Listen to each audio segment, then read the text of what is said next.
Oiê! Hoje eu quero compartilhar um assunto com você, papai e mamãe especialmente, que tem um anjo aí que Deus deu de presente para poder criar, né? Você já ouviu falar em perfil comportamental de crianças? Então, é sobre isso que eu quero te dar uma luz agora.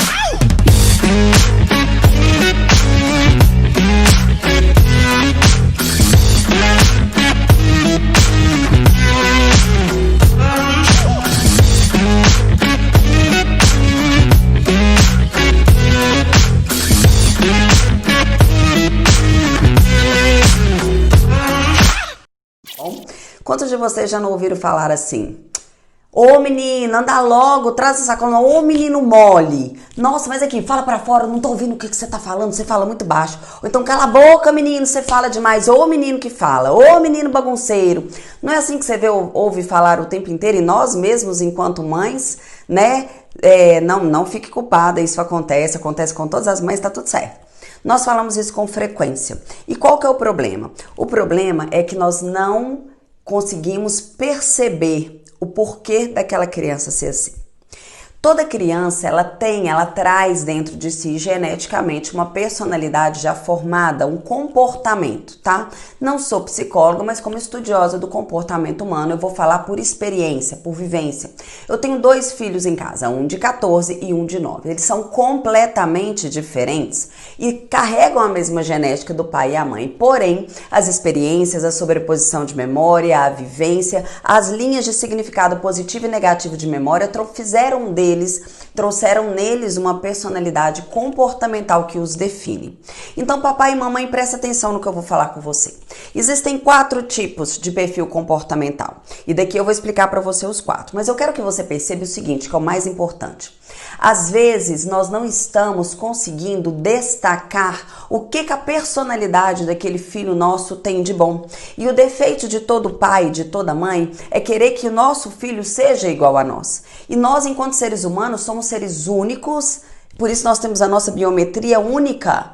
E não tem como ter outra pessoa igual a nós. Então, quando um pai fica impaciente com o filho, porque o filho agiu diferente dele em determinado momento, ou porque o pai é acelerado demais e às vezes o filho é mais devagar, é mais lento, eu quero que você perceba que ao cobrar que aquela criança seja aquilo que ela não é, ela vai tentar ser uma pessoa que ela não é, destacando os pontos positivos da personalidade dele, você vai fazer com que esse adulto cresça um adulto que queira agradar todo mundo, porque ele não conseguiu ser ele. Então, tá vendo como é que o reflexo disso lá na frente vai ser um problema? Então, Gisele, como é que eu devo fazer? O que você deve fazer? Minha sugestão. Primeiro, perceba qual a personalidade do seu filho. Primeiro, se o seu filho, por exemplo, ele é um comunicador. O comunicador você percebe ele rapidamente. É aquela pessoa que se conecta com todo mundo, que quando chega aquela pessoa, ela tem uma habilidade de sair conversando e essa criança dentro de sala de aula, ela faz toda a diferença, ela conversa demais, ela envolve com todo mundo, ela faz amizade muito fácil.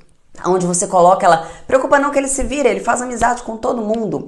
Inclusive é aquela pessoa que você fica assim, para de falar, menino, pelo amor de Deus, menino, você fala demais, parece o burrinho do Shrek. Então, esse seu filho comunicador, ele tem pontos positivos e ele tem pontos de melhoria. E os pontos positivos precisam de ser ressaltados. E como que você vai fazer nos pontos de melhoria? Você vai mostrar para o seu filho que ele é assim, mas aquele comportamento dele não está adequado com o que ele é. Então você vai adequar e vai fazer os pontos de melhoria. Qual que é o desafio do pai do filho comunicador? O filho comunicador, ele tem muita iniciativa e pouco acabativa, né? Vamos colocar assim. Então ele começa, mas não termina. Ele começa de brincar um brinquedo, mas não quer terminar essa brincadeira. Ele pede para você comprar uma coisa, você compra, ele brinca ali 2, 3 dias e já larga aquilo de lado. Então essa criança, ela tem esse desafio, né? De acabar, de tudo que começou a terminar, de quando terminar guardar, porque não guarda, porque normalmente é bagunceiro, normalmente é displicente, normalmente perde o horário do dever, perde o dia do dever. Esse é o seu filho comunicador. Perceba que ao chamar a atenção, você precisa de ressaltar, de elogiar os pontos positivos e depois mostrar para ele os pontos de melhoria, certo? Percebeu? Já tá vendo aí quem tem o filho comunicativo? Então vamos para o segundo. O segundo é o oposto do comunicativo. É o seu filho analista. É o seu filho que fica quietinho, que não se envolve na brincadeira, que não quer participar da apresentação da festa junina, que não quer ser o centro das atenções do teatro, que não quer ter uma fala solo num evento da escola, que morre de vergonha de ser chamado a atenção na frente dos outros, que não gosta de ser criticado. Mas ele é extremamente observador, ele é inteligente, ele é amável, ele é dócil, ele evita o conflito, ele vai estar sempre próximo de você, mas de uma maneira mais distante. Ele não é aquela pessoa muito próxima que fala eu te amo toda hora, ele demonstra de uma forma diferente. Esse é o seu filho analista. Você precisa de entender que ele é mais tranquilo, ele é mais caladão, ele é mais devagar, mas ele é extremamente observador. Ele é aquela pessoa que vai falar assim, por que você não pensou nisso? Olha, vamos fazer desse jeito. Mas você já pensou nisso direitinho? Então, se você tem um filho analista, perceba que não é aquele que vai falar assim, vai brincar com os meninos, sai daqui, para de ficar sozinho. Então, elogie essas atitudes dele, mostre para ele como ele é, entenda como ele é e mostre para ele que ele pode querer ser um pouquinho diferente, que tá tudo bem você tentar coisas novas, não precisa de ter vergonha, ninguém tá te julgando, né? Mas sempre elogiando aonde eles têm os pontos positivos, tá certo? Esse filho seu analista, ele gosta, ele busca a excelência. Então você precisa de elogiar o que ele está fazendo, o resultado que ele está tendo, o afinco e a dedicação que ele tem com determinadas coisas, mostrando para ele que isso faz parte da personalidade dele, certo? O outro que você tem, parecido com o analista, mas um pouquinho diferente, é o planejador. Ele é agradável, ele não incomoda, ele é aquela pessoa que harmoniza o ambiente, ele começa, ele termina, tudo que ele começa, ele termina, ele tem facilidade em planejar, ele faz as coisas de forma organizada, ele gosta das coisas de forma organizada, ele gosta de organizar o cantinho dele, o que ele vai fazer, mas ele não gosta de ser surpreendido com mudança na rotina. Então, se você vira pra ele no final de semana, que você sempre tá ficando em casa, fala assim, hoje nós vamos ali na casa de alguém, ele vai falar assim, ah, não quero sair de casa não. Ah, não, eu não vou. Você precisa de anunciar as mudanças na rotina com antecedência, porque ele é planejador, ele precisa de pensar como ele vai fazer aquilo. Consegue perceber? Então, você tem pontos positivos, tem que elogiar. E aonde ele é menos comunicativo, ele é mais introspectivo, ele gosta de trabalhar mais isolado, você precisa de mostrar para ele aonde ele pode expandir essa roda de competência, essas habilidades socioemocionais, porque ele entende que ele é daquele jeito. E tá tudo bem ser daquele jeito, porque você vai elogiar todos os traços positivos dessa personalidade. E quando tiver que sinalizar, sinalize o comportamento. Não é o menino que é desobediente, não é o menino que é bagunceiro, é o comportamento de desobediência e a desorganização do local e não da vida da pessoa. Então tome cuidado, pai e mãe, na hora de chamar a atenção do seu filho, tá? E tem também o executor. A frase do executor é penso, logo faço. E executa. Deixa que eu vou, pode deixar que eu faço. Não, deixa comigo. Não, eu vou fazer. Só que esse executor, ele quer fazer tudo. Você chegou num lugar, se bobear, sentar numa mesa para fazer um pedido de um restaurante, ela quer coca, ela quer isso, ela quer aquilo, ele quer fazer. Ele é executor, ele executa. Mas em contrapartida, ele não pensa, ele não analisa. Para sua própria segurança, ele pode correr mais riscos, porque ele pode atravessar uma rua correndo para buscar uma bola tentando ajudar alguém sem perceber se está vindo o carro ou não. Esse é o seu filho executor. É o seu filho que fala assim, deixa que eu faço, mamãe, deixa que eu faço, papai, pode deixar que eu pego para você. Então, veja bem, entender que essa pessoa gosta de ter a iniciativa, gosta de ter a produtividade, mas essa pessoa não tem paciência.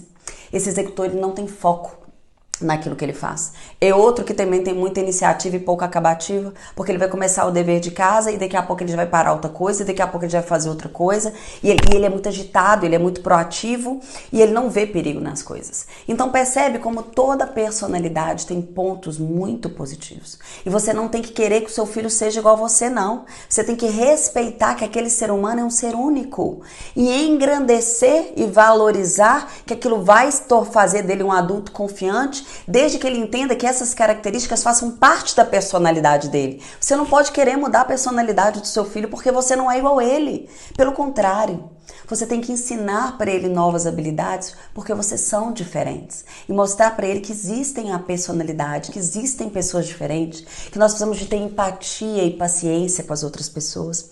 O executor, por exemplo, que nós estamos falando, é uma pessoa que tem pouquíssima paciência, né?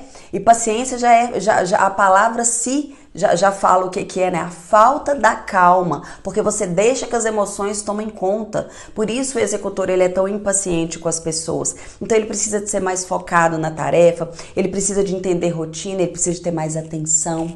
Normalmente o executor é sem atenção, é sem análise, ele quer fazer tudo. Não importa com os detalhes, ele vai fazendo, tá? Então é porque quando eu era criança, mas quando eu aquilo, você não é seu filho. Aprenda a analisar seu filho, entender que ele é diferente de você. E eu tenho certeza que quando você começar a elogiar os comportamentos que ele tem e perceber se ele é comunicador, executor, analista, planejador, vocês vão se dar muito melhor. E você vai conseguir mostrar para ele aonde ele tem pontos de melhoria e aonde a personalidade vai favorecer muito na vida dele enquanto adulto, enquanto empresário, enquanto profissional, inclusive para um direcionamento de uma futura profissão. Tá? Para conduzir melhores nos estudos, e você vai falar, tá tudo bem ser assim, faz parte da sua personalidade, mas eu vou te ajudar com isso, né? Então, não, você não é bagunceiro, não, você deixou isso desorganizado, a gente pode ser um pouco mais organizado, eu te entendo, tá tudo bem. Essa compreensão e esse acolhimento vai fazer com que você gere filhos maduros, que entendam a própria identidade e que lá na frente não vão sofrer querendo agradar aos outros por não saber quem são. No momento onde a gente está falando tanto de autoconhecimento e entendendo o porquê do bullying incomodar tanto as crianças, que é justamente essa falta de identidade, eu preciso que você, papai e mamãe, entenda mais sobre isso, leia, procure saber. Tá? Tem muitos livros a respeito de criação de filho, tem muitas pessoas que falam muito sobre isso, então eu deixo aqui o meu recado para você. Espero que você já tenha analisado aí quem é o dos seus pequenos e possa usar um pouquinho dessa prática que eu te dei para poder melhorar o relacionamento com seus filhos e melhorar na condução da expansão da roda de competências e de habilidades que carregam essas personalidades tão marcantes, tá? Mais uma vez, espero ter crescido e contribuído para poder te ajudar. Essa é a minha missão. E se você sabe que precisa de mais pessoas que escutem isso, compartilhe com os papais e com as mamães que precisam de entender que os filhos não são iguais a eles e que eles podem ser muito melhores do que nós, contando com a nossa ajuda, tá certo? Um beijo, fique com Deus. A gente se vê em breve lá no topo.